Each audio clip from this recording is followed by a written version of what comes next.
No seu televisor, a TV Galega. Na TV Galega, o Mesa de Bar. E no Mesa de Bar, a participação do Osmar Zimmer. Osmar, você foi estudar Direito, era presidente ainda quando começou a fazer? Sim. Direito na FURB. Durante o período que eu estive no sindicato, eu acabei indo fazer Direito, né? Daí me formei, daí fiz o exame da ordem, e daí quando eu saí do sindicato, daí eu passei a exercer a função de advogado. Com toda certeza, você foi para a área trabalhista. Sim. Até porque na época daí, toda a experiência. Como o mercado, quando eu saí do sindicato, para mim não havia mercado de trabalho, né, em função de que os empresários não iam dar emprego para um ex-sindicalista, né? E daí o professor da FURB, que foi meu professor de Direito na FURB, acabou sabendo que eu tinha saído do sindicato, me chamou para trabalhar no escritório dele e eu acabei indo para a área trabalhista, né? Então, hoje eu milito alguma coisa também na área de família e civil, mas o forte ainda que eu trabalho é a área trabalhista de empregado, né? Qual é que dá mais dinheiro para o advogado, dessas três aí? Bom, para quem quer ganhar dinheiro, para quem quer ganhar dinheiro é criminal, né? Criminal, Só que eu não tenho tipo nenhum jeito nenhum para a área criminal, né? E a área que você tem um retorno mais rápido é a área trabalhista. Tá? Só que você não ganha muito, né? Porque são ações que você vai desenvolvendo, né? Na área civil você pode ter valores maiores até no êxito de uma ação, mas são ações mais demoradas, né? E na área de família, dependendo, hoje, se você pega um inventário, é uma questão que te dá um retorno razoável, e como hoje os inventários podem ser feito também nos cartórios de registro, né? Não precisa mais ser obrigatoriamente judiciárias, né? Ou no judiciário, né? O judiciário é só quando tem atrito, que não há consenso, ou quando tem menores, né? Senão você hoje pode fazer os inventários no cartório de registro, né? Então também tem um retorno razoável, né? O que dá mais retorno mais rápido é a trabalhista, né? Mas não são valores muito elevados, né? Você tem algumas ações até que dão um valor significativo, mas normalmente as ações, principalmente agora, né? Com a reforma trabalhista, né? Ficou muito mais complicado para o trabalhador, né? É porque vai depois para o Estado, depois vai para Brasília. Uma questão que ele tem sentido muito, tá? Hoje, por exemplo, antes da reforma trabalhista, o trabalhador entrava com ação, ele tinha direito à assistência judiciária gratuita. Hoje tem muitos juízes que não dão assistência judiciária, daí você tem que recorrer para Florianópolis. Muitas vezes no tribunal não dá, e eu já tive casos que tive que ir a Brasília para o trabalhador ter assistência judiciária. Quer dizer, senão ele vai ter que pagar custos do processo. Então ficou muito complicado. Com a reforma trabalhista, ela foi bastante prejudicial ao trabalhador.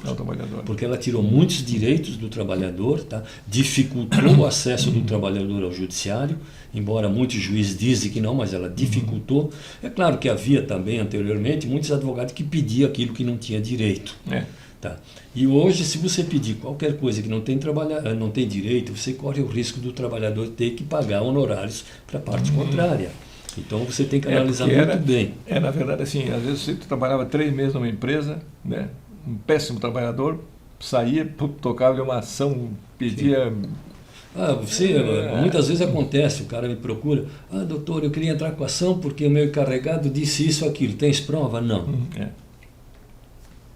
Porque quem alega tem que provar. E agora é muito diferente, né? Outra questão que mudou muito também é essa questão de dano moral, né? Hoje até eles estão discutindo, né? Porque na verdade no civil, na área civil, não existe uma determinação de um limite para o valor do dano moral. Na reforma trabalhista eles colocaram um limite. Tem um limite, quer dizer. E daí muitas vezes esse limite é insignificante para indenizar o dano que o cidadão teve. O cidadão sofreu um acidente, veio a óbito. Ele tem direito ao dano moral se houver culpa do empregador. Só que muitas vezes esse dano moral é 30, 40 mil reais. Para a família se virar, quer dizer. E se você fosse na área civil, o valor seria 200, 300 mil reais. Não paga inteiro, né? Não paga o inteiro, né? Então, hoje o próprio Supremo está discutindo essa questão, né, para anular essa limitação do valor do dano moral, porque ele prejudicou muito o trabalhador, ele fica muito limitado. É claro que muitas vezes havia também exagero, qualquer coisa o cara pedia 500 mil, 1 milhão. Mas também, hoje, pela limitação que existe, ela dificultou muito ao trabalhador. Agora, você falou para ganhar dinheiro é o criminal. A minha mãe, acho que por causa do criminal, ela sempre disse assim, meu filho, vá ser o que você quiser na vida, mas menos seja advogado, meu filho. Não é para ter que defender bandido. É uma coisa agora, eu acabei de ver uma notícia que me chamou a atenção, passando, né, só para comentar, a polícia em São Paulo está usando um helicóptero que foi apreendido de um traficante, Sim. um dos grandes traficantes do Brasil. Pois agora não foi condenado, devolveu e as coisas que não foi legal, que não tinha mandado de apreensão, e a polícia apreendeu esse helicóptero e mais outras coisas que apreenderam desse cara. E o cara ainda conseguiu uma liminar lá no Supremo, que foi dada pelo Marco Aurélio Mello, que agora está aposentado.